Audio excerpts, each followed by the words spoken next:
लोकसभा 76 चंदौली से पूर्व मंत्री वीरेंद्र सिंह को मिला टिकट। वाराणसी लोकसभा 76 चंदौली से पूर्व मंत्री वीरेंद्र सिंह को टिकट मिलने पर करणी सेना के अध्यक्ष ने वीरेंद्र सिंह को दी बधाई तथा पूरा समर्थन का किया ऐलान।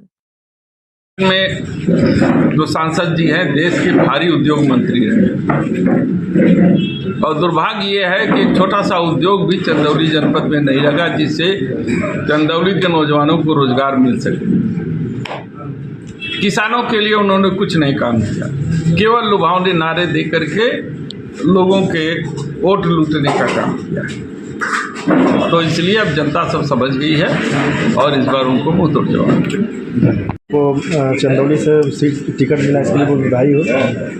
आगे क्या रणनीति रहेगी चुनाव में? देखिए, सबसे पहले अपने राष्ट्रीय अध्यक्ष जी को मैं धन्यवाद दूंगा कि मुझ जैसे कार्यकर्ता पर उन्होंने विश्वास किया और हमारी कोशिश होगी कि सारे कार्यकर्ताओं के साथ मिलकर के उनके विश्वास पे खरा उतरें और इस सीट को जिता करके उनके कदमों में रख सकें।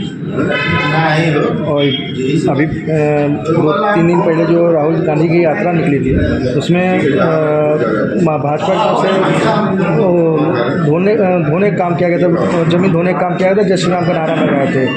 तो इसमें क्या ये सब? देखिए, ये भारतीय जनता पार्टी का असली चेहरा है। आपने देखा होगा कि देश की जो है कि राष्ट्रपति मुर्मू जी को गर्भगृह में प्रवेश करने से वंचित कर दिया गया।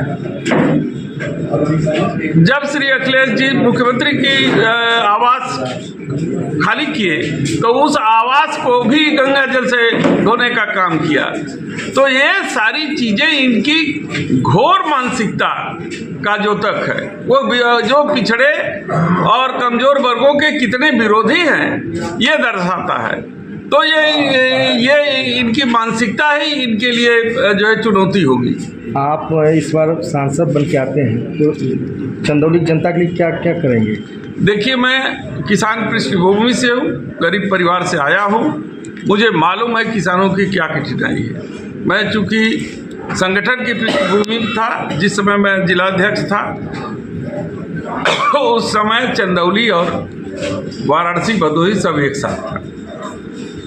मैं गांव-गांव घूमा हूँ, किसानों के बीच रहा हूँ, इसलिए वहाँ की भौगोलिक स्थिति, वहाँ की ज़रूरतें, किसानों की कठिनाई, गरीबों के लिए क्या ज़रूरी है, शिक्षा के लिए क्या ज़रूरी है और उनके सम्मान के लिए क्या ज़रूरी है, ये किसी से मुझे पूछने की ज़रूरत नहीं। मुझे मालूम है, आपने चिरेगांव में देखा है कि जिन पिछड़ा क्षेत्र जो ढाब क्षेत्र है उस क्षेत्र में सरकारें ध्यान नहीं देती थी। उस ढाब क्षेत्र का विकास करने का मैंने पहला प्रयास किया और वहाँ पे लोग आज भी सड़कों का लाभ ले रहे हैं।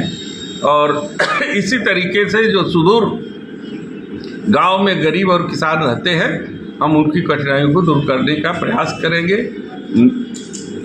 जो है रोजगार के क्षेत्र में मेरा बहुत बड़ा प्रयास होगा कि किसी तरीके से चंदौली के नौजवानों को हम रोजगार दिला सकें, क्योंकि हर घर में 3 से लेकर 4 लोग जो है बेरोजगार लड़के हैं और ये क्षेत्र के लिए बहुत चिंता का विषय है। कई किसानों का अभी बीते समय जो जमीन गया उसको पैसा नहीं मिला है, किसान परेशान है।